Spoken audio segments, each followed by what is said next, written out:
Hi dear friends, welcome to Study Point English classes. Now we discuss about non-action denoter simple present tense. दोस्तों आज हम non-action denoter simple present tense के बारे में पढ़ेंगे। जैसे कि आप लोग जानते हैं कि हम लोग प्रीवियस वीडियो में सिंपल प्रेजेंट टेंस के दो भाग होते हैं, एक action denoter simple present tense और दूसरा non action denoter simple present tense. तो दोस्तों हम लोगों ने क्या किया था कि action denoter simple present tense के अंतर्गत जितना स्ट्रक्चर जितना सेंटेंस होते हैं सब आसानी से क्या कर लिए थे, पढ़ लिए थे और पूर्ण रूप से action denoter simple present tense को मैंने समाप्त कर दिया था। तो दोस्तों आज हम लोग पढ़ेंगे non action denoter simple present tense. तो चलिए शुरू करते हैं और non action denoter simple present tense के बारे में छोटी से छोटी बातों को जानते हुए हम उसके सभी बातों पर डिस्कस करते हैं। तो चलिए आप लोग भी कॉपी कलम निकाल लीजिए और मेरे साथ ही लिखने की भी प्रयास कीजिए। तो चलिए राइट डाउन कीजिए और लिखिए non action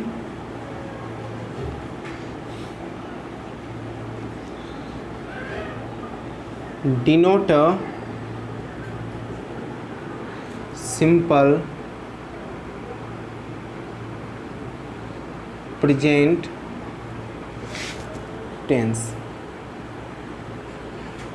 Dear friends, first we know definition of non-action denoter simple present tense. Write down a simple present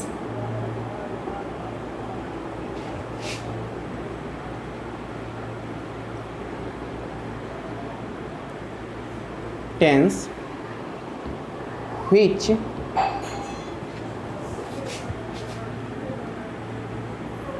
does not denote action is called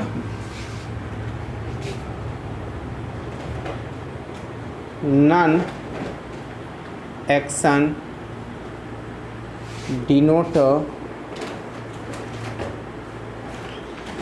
simple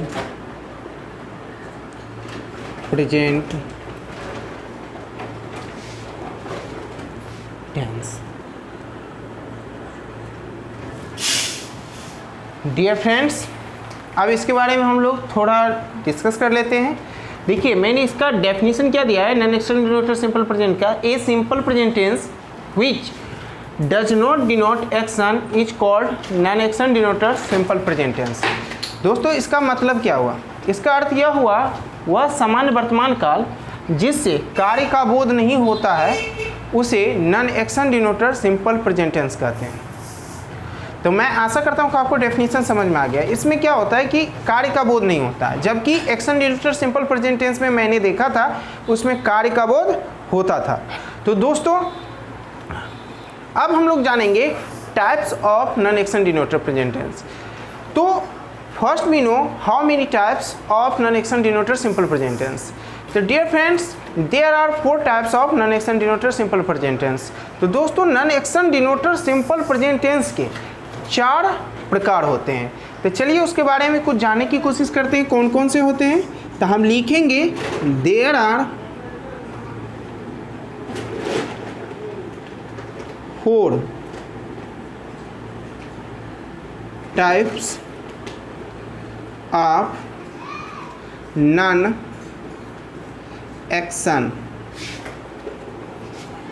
denoter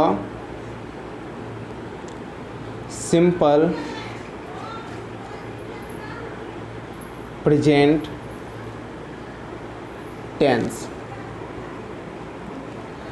दोस्तों non action denoter simple present tense के 4 type होते हैं, यानी 4 भाग होते हैं। वो कौन कौन होते हैं तो मैं पहले बता देता हूँ, उसका लिख दूंगा। तो पहला होता है position denoter simple present tense, दूसरा होता है position denoter simple present tense, तीसरा होता है possibility denoter simple present tense और लास्ट चौथा होता है compulsion denoter simple present tense. तो दोस्तों इसमें हम पहला क्या लिखेंगे, position denoter simple present tense. दूसरा होता है position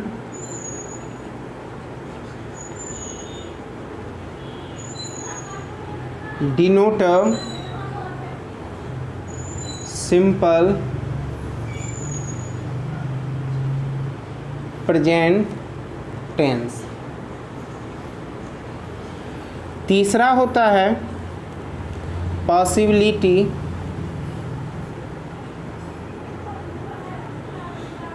denoter simple present tense. और लास्ट चौथा होता है कंपल्सन डिनोटर सिंपल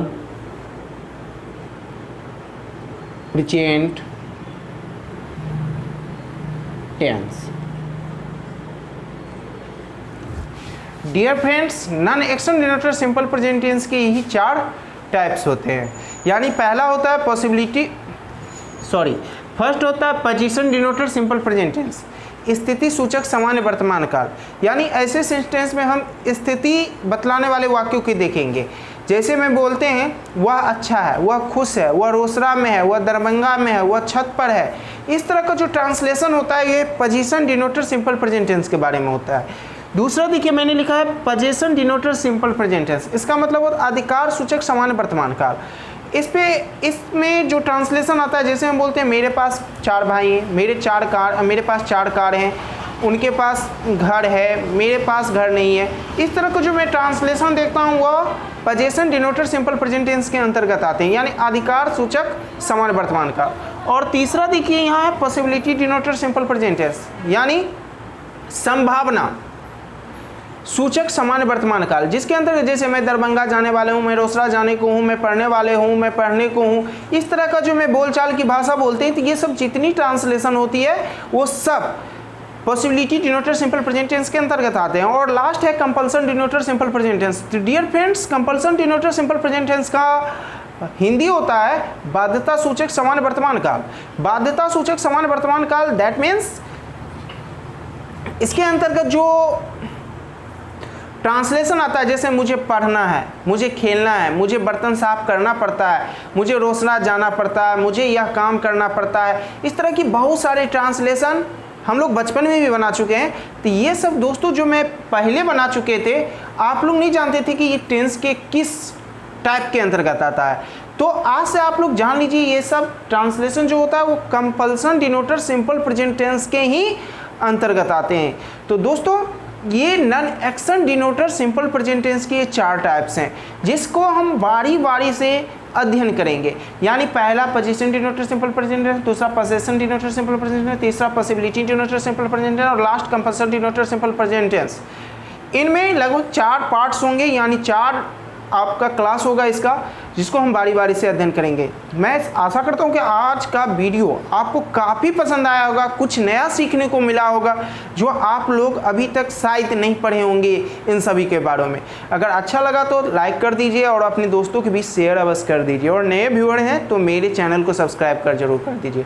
और मेरा क्विक लिंक लेना चाहते हैं, जैसे मैंने वीडियो डाला और उसका तुरंत आपको लिंक चाहिए, तो इसके लिए आपको मेरे सुंदरम कुमार के नाम से ट्विटर है, आप उस पर जाके मुझे फॉलो कीजिए। मैं उसका लिंक डिस्क्रिप्शन में डाल दूंगा। और स्टडी पॉइंट इंग्लिश क्लासेस करके फेसबुक ग्रुप है, उसका भी लिंक मैं ट्विटर पर डिस्क्रिप्शन में डाल दूंगा। तो आप वहां से क्या करिए, उस लिंक के द्वारा मेरे ग्रुप से जुड़ जाइए, मेरे ट्विटर अकाउंट से जुड़ जाइए और आपको आसानी से मेरे सभी वीडियो का लिंक मिलता रहेगा। और मैं आपको ये बता दूं, नेक्स्ट संडे यानी आज जो संडे है, इस संडे को छोड़ के नेक्स्ट संडे से मैं आप लोग को एक मोटिवेशनल क्लास दूंगा, जिसमें मैं आप लोग को ये बताना चाहूँगा कि पढ़ने का तरीका है, कैसे आप पढ़ें, कैसे अपने आप को इम्प्रूव करें। इस सब के बारे में मैं बहुत बढ़िया से जानकारी दूंगा। तो आपको हर एक संडे को मैं एक मोटिवेशनल क्लास दूंगा, ठीक है। पहले मैं रेगुलर 2 वीडियो डालता था, एक जनरल कंपटीशन का और एक क्लास 12th यानी इंग्लिश ग्रामर का। तो दोस्तों इसमें भी मैंने कुछ चेंज कर दिया है, यानी कल से आज जैसे मैंने आप लोग को इंग्लिश ग्रामर का वीडियो डाला है तो नेक्स्ट डे आपको जनरल कंपटीशन का वीडियो डालेंगे। मैं देखा है कि बहुत सारे स्टूडेंट एक वीडियो देख लेते हैं, दूसरा वीडियो छोड़ देते हैं, तो मैं एक दिन गैप करके वीडियो डालूंगा। और मैं दोस्तों आप लोग को ये कहूँगा कि मैं जितना चीज़ दे रहा हूँ उसको आप याद करते चलिए। क्लास 12th के साथ साथ जनरल कंपटीशन में भी ये इंग्लिश बहुत काम देने वाली है, तो इसलिए इसे इग्नोर मत करें, 1-2 मिनट देख के मत छोड़ें, ठीक है। अगर 1-2 मिनट देख के छोड़ दोगे तो आपको लगेगा कि मैं कुछ नहीं समझ पाया इंग्लिश, और इस तरह मेरी क्लास तो रेगुलर चलती ही रहेंगे, चाहे आप देखो चाहे ना देखो। इसलिए आप लोग इस क्लास को जो मैं दे रहा हूँ उसका पूर्ण रूप से फ़ायदा उठाइए, ठीक है। और आप मेरे इस स्टडी पॉइंट इंग्लिश क्लासेस का जो यूट्यूब चैनल है उसे सब्सक्राइब जरूर कर लीजिएगा। धन्यवाद। सी यू टुमारो। बाय।